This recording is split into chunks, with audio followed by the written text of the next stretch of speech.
What's up? Today, I'm still using this pretty shit mic compared to what I'm used to recording with, but I still haven't completely set up my PC yet, and I don't have my setup yet.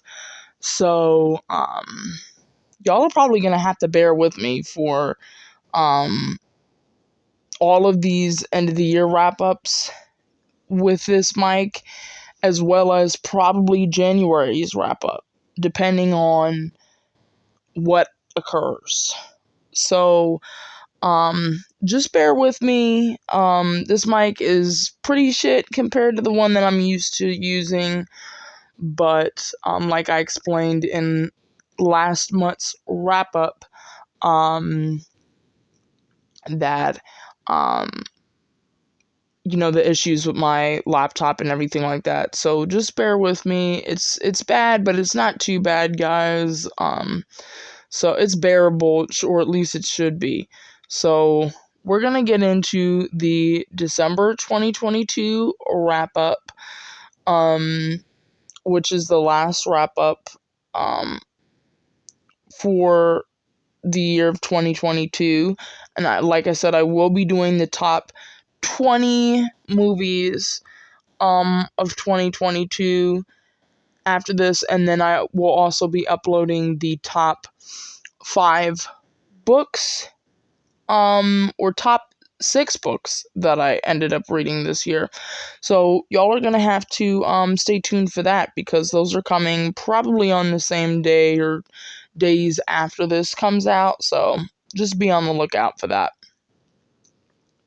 In December, I'm not gonna lie, it's gonna be kind of boring for you guys to listen to me talk about this, um because of the fact that if you're not familiar with this book series, you're probably not gonna give a shit. But for the month of December, I read Chaos Rising, Edge of Madness, Edge of Darkness, and Edge of Anarchy, which were all written by Kyla Stone. So I guess I'll go one by one here, because technically it is a wrap up, and I don't want to just lump all these in because they are separate books. But if you're not familiar with the story, um, I'll try and not give spoilers. But if you're not familiar with the series, um, it's kind of going to be somewhat difficult for you to, um, well, not really follow along, because I'm just going to describe what they were and how I felt about them. So, Chaos Rising was actually the prequel to the Edge of Collapse series by Kyla Stone. It actually followed Liam Coleman, um, who is basically an ex-military character. In this book, he is a twin, and basically this book is about the day that the EMP happened to the country on Christmas Eve. So basically the book follows him getting out and getting off the plane from um, in the Chicago airport or whatever, um, and he makes a trip to see his twin brother and his twin brother's wife. And there's a lot of details about, we get basically clarity on why Liam is the way he is. So this book was really more for character building, as well as world building and understanding what a situation would look like after the fact. And I thought it was a good one, guys. It was a good one in terms of giving clarity on certain things, on why this character is the way he is, um, and it was very dramatic. But I don't know, something about this story, like, it filled in a lot of the blanks, and it was interesting, but it just wasn't my cup of tea, I guess. So I'd given it a 3 stars. There's really no rhyme or reason to that, other than the fact that I really wasn't too into that story. The second one that I had read in the month of December was called The Edge of Madness by Kyla Stone. And that one is if I can pull this up. Edge of Madness was the second official book in the story, which I will say things with this story started to pick up at this point because it followed okay, so the first book was about the woman that was captured, and basically Hannah's disappearance and how that had went down, and how basically the EMP affected her situation. The prequel, which I had read after that, which I really should have read before that, was about Liam Coleman and why he is the way he is. And then finally in the second book, I get to explore Noah Sheridan, or not Noah, Noah Sheridan and his son Milo and the townspeople. Personally, I loved their story better. Their story was, in my opinion, and the townspeople, their stories were more like, this kept me on the edge of my seat. I wanted to learn more about I think the character building, out of everything in this book series, I think the character building is the most impressive. I think the world building is amazing as well, because they really do get me in the mindset of like, I'm there, like I see, you know what I mean? Like I see what's going on with the town. Like I feel like I'm almost there. And that's really what books are supposed to do. They're supposed to teleport you to wherever the book is describing and what it is. There's a lot of books that really don't give a like, they give you a feeling as if you're reading instead of like you're right there. This book series is a really good job at getting you in the mindset. Like getting you in the mindset of this, getting you in the place, these books are just so good. So this story is about where Noah Sheridan and Milo were when the EMP hit. And it goes on to describe how they had to basically the struggles in order to try and get back home when this happened, and it was really inconvenient where they were when they were. And then we meet a few other characters through that whole debacle with them trying to get back home, and those characters end up being pretty significant later on in the series. And so I gave this book a 5 stars, guys. This book was great. It was really, really great. And that's when I felt like the story started to pick up, was at the second, because I really much prefer the Noah Sheridan and Milo plotline. I don't really prefer Hannah as a character. I don't know, something about her just she's not really too much of a likable character for me. My favorite characters in the series are definitely Liam. I do like Liam. I think he's pretty cool. He's a badass for sure. Liam, who else? The one blue-haired chick, what's her name? I really forget her name. It's so crazy because she's like my favorite. Trying to find the name of her character, because her character is just so great. Oh, I also like Ghost, obviously. Duh. That, the dog is just amazing in this book. I'm really trying to figure out what her name is.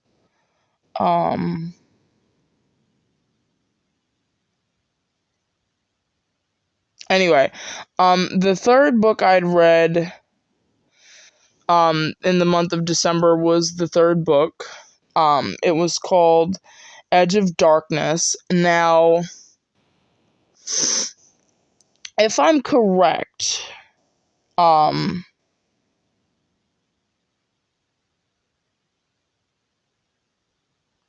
trying to remember.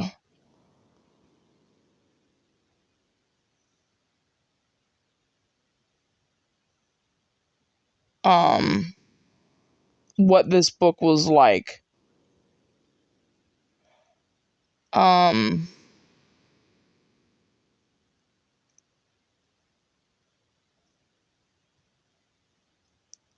looking for it. Yeah, so my favorite characters are definitely Ghost, Liam, definitely not Hannah, definitely not Noah. I do like the pastor of the Crossway Church. Um, I like his character a lot. Um, I like Rosamund Sinclair as a villain. I think she's like really a perfect villain. Trying to figure out what the Quinn. Quinn's her name. Quinn and her grandmother. I think Quinn is really amazing. But the third book, I remember now. The third book follows basically Hannah. Okay, so the second book was about Noah solely only Noah, Milo, Quinn, her grandmother, and the townspeople, and basically gave us the outline for how the town functions and everything like that, which I had given a 5-star. The third book is a mashup with both the stories. So both the stories start to come about and come together. The third book is when they start to collide again, when the stories are brought together and come together. So so the third book is about Hannah's journey um on her way basically back home, and Noah trying to hold down the fort in his town, and pretty much doing a really terrible job at it. I'm not going to lie. The incompetence is astounding, and things only get more. Um, the stakes are raised significantly, and in this book, um, it really in this book it starts to really get dire, and you start to really see what things would look like full blown into weeks into a collapse like this, and how things would start to rapidly deteriorate. The food would start to run out, the water would start to run out, there would be squabbles over it.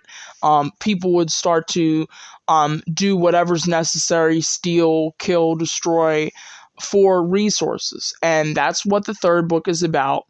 And there's a hostage situation, let's just put it like that. There's a hostage situation. It involves many of the main characters. Personally, it hits them personally, it affects them personally, and it's just a really solid story to finally combine all of the stories into one. Um, but like I said, my favorite characters are Quinn and Molly. Um, Milo, not really Milo, Ghost, Liam, and the pastor.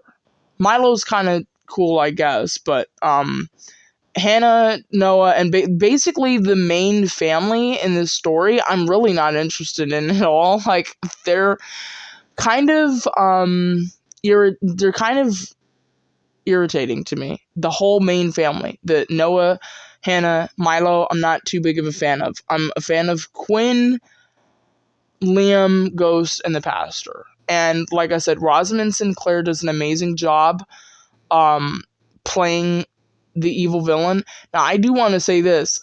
After recently watching the last season of The Walking Dead, oh my gosh, like, for whatever reason, the woman that plays the lady that runs that whole community, immediately my mind went to like she's Rosamund Sinclair. I don't know why. It could just be because, like I said, I'd recently finished the last season of The Walking Dead, but the woman who runs the community in that show at the very last season really gives me Rosamund Sinclair vibes. Like, because her mannerisms and everything just match up perfectly with this character. So reading this character, that is who I envisioned as Rosamund Sinclair. I just want to make that clear because that's exactly who I imagined to be her. So, the end of this book, um, it really leaves things like the state, like, things are just going to keep escalating and keep escalating and keep escalating. One thing that I want to say about this author is, 5 books deep, technically speaking, with the prequel that I'm in right now, five books deep into the series, I want to say this author does a eerily well job at describing human nature and how things would actually look in an EMP grid down without rule of law scenario.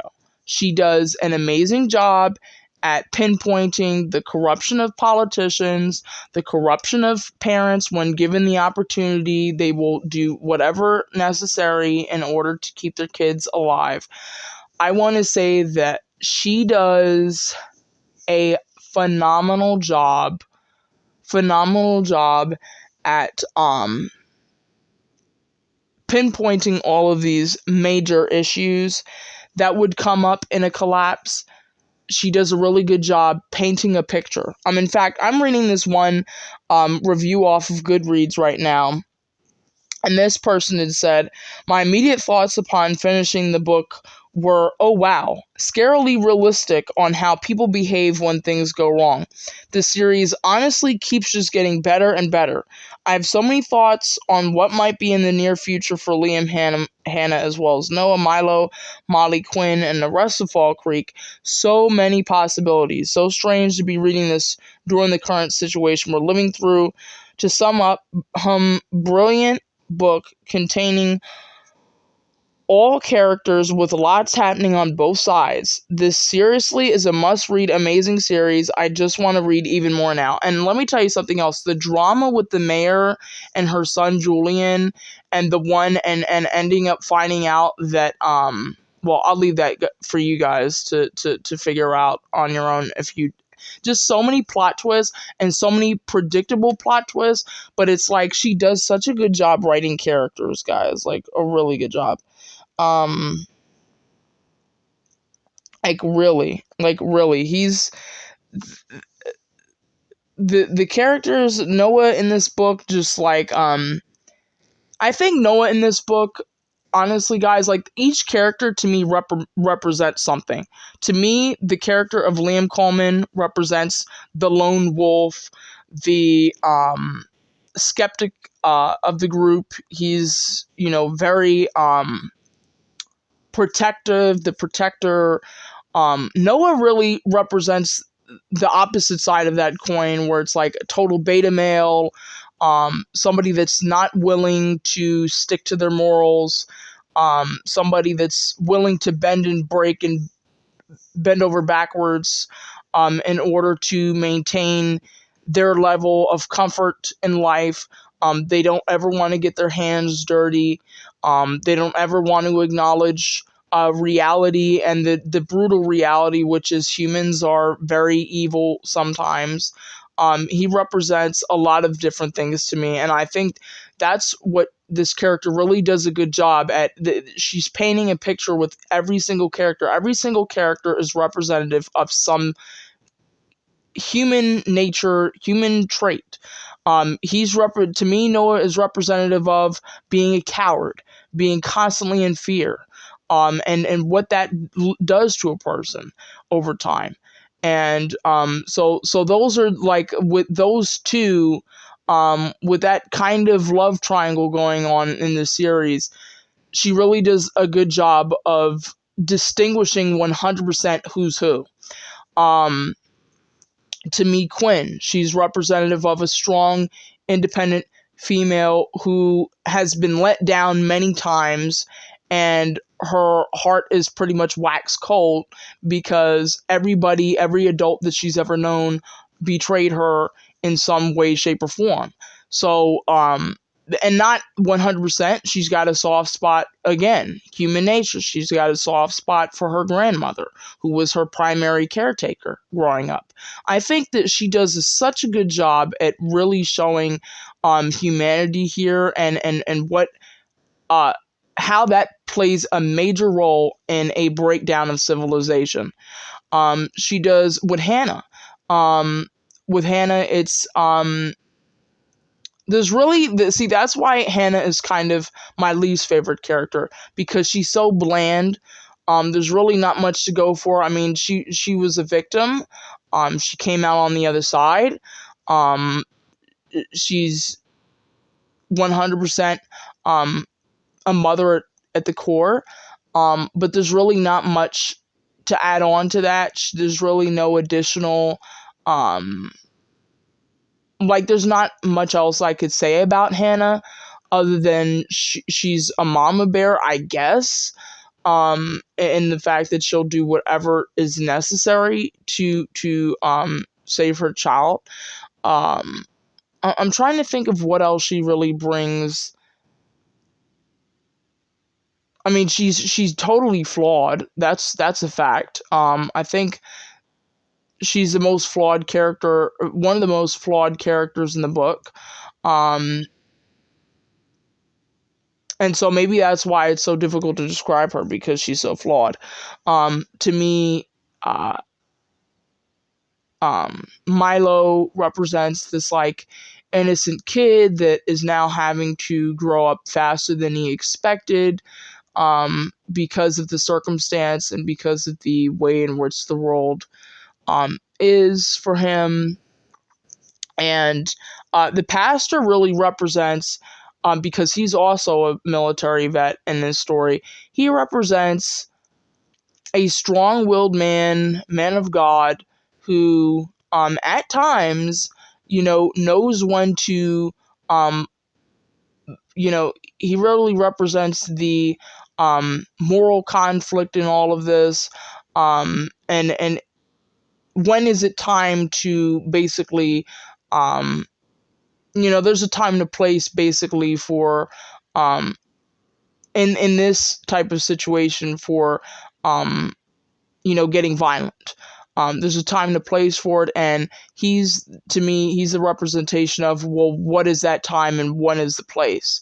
And what is it, and what, and why is it necessary to fight back? And what would be the reason to do so? Um, and how do you go about that? And to me, his character really just shows why violence is sometimes necessary, regardless of faith and morals. So all of these characters do bring something to the table. Rosamund, represents to me manipulative, um, uh, you know, a manipulative, evil, wicked spirit. Um, someone that will step or walk all over somebody just so they can maintain, again, their level of comfortability in life. Julian, to me, is basically just a bitch, and he just goes along with whatever anyone says, and at the core, he does, whether or not he likes to admit it or not, he does get some joy out of destroying people's lives.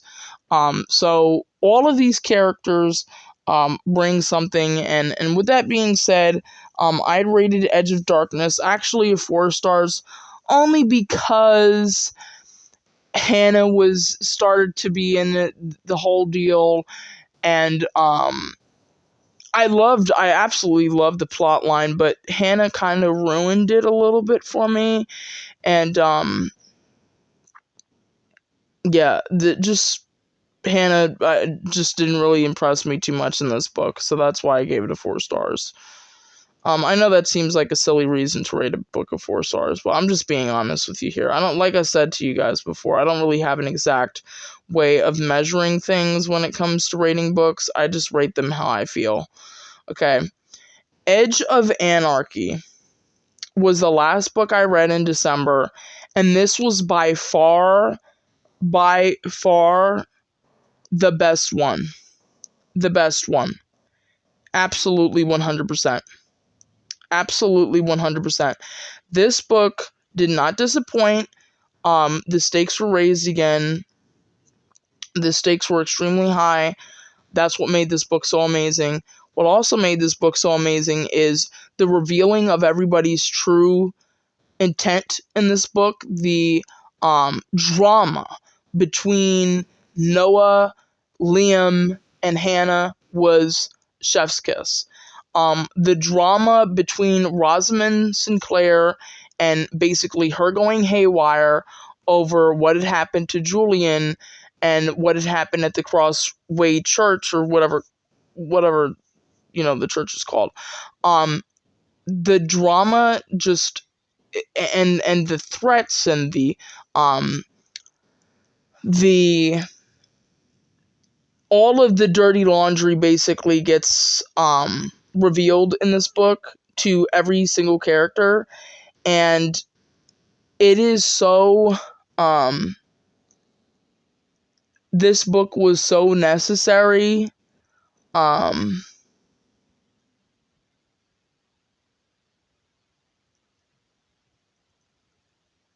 Yeah, this book was definitely necessary, for sure. I feel like everybody thinks the same way because this book is very highly rated on Goodreads, just letting you know. This is when this story really picks up, and everything about this book is like watching a movie. Um, Everything. And it did not disappoint, um, at all. Like, literally at all. Um, this was so amazing. Um, and basically everything boils over in this book. Everything boils over in this book, and I absolutely love it. Um, it's just great. It's just really great, and you really get a feel for the town and how they've reacted to what's going on in the past few books. Um, everything is just so good about this book. Hannah in every single book though is the weak spot for me. She, and I think maybe it's supposed to be that way, or maybe it's not. But Hannah is just not doing it for any of us. Quite clearly, after reading some of these Goodreads reviews.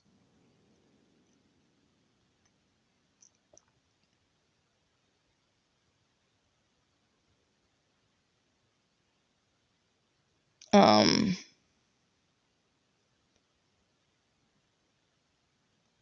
and this is the deal, guys. Um, the deal is, this is a 7 to 8 book series. I think the last I checked, I think it's a 7 book series. Yeah, I'm pretty sure it's a 7 book series. But after a certain amount of books, you would think that it would start to get boring, but it's not.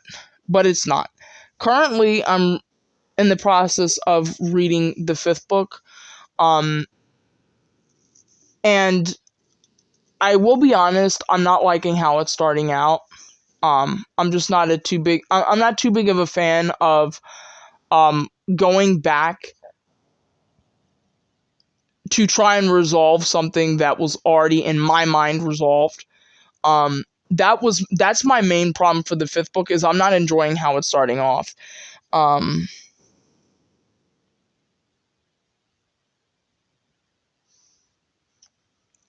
Like, truly, guys, I would never contemplate reading a series this long. But this author is just really good at writing characters. And to me, I'm looking at this um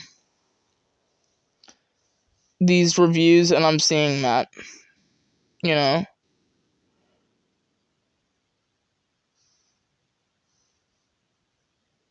Um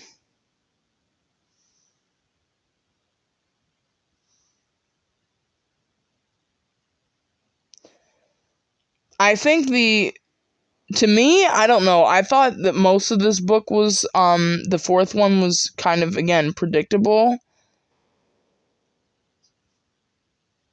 but to me, just based on how I know how people work, but that's what made I mean, there were some curveballs, I will say that. Um and actually some twists and turns.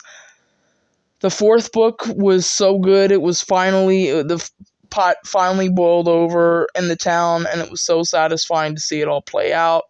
Um, and we really got to see some action and some drama here. So that was definitely a 5 star, and that was definitely my favorite of the month in my opinion. So that was the December 2022 reading wrap up. I hope you guys enjoyed um to me talking about this particular series. Um, yeah, I'm glad you guys. I really hope you guys do consider reading this, especially if you want to know what an EMP would look like or a grid down would look like. I think this really does a good job preparing you, mentally speaking, um, for what a situation like that would look like, could look like.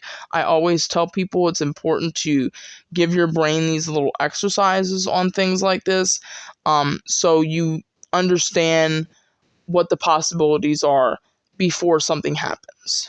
So I would totally recommend this to a lot of people that are curious as to how something like that would look. I'm telling you, if you're curious as to how a grid down would look, without rule of law would look, how things would deteriorate, even on a local level, you're gonna want to read this book series. So I'm gonna leave you with that. Till next time. Bye, guys.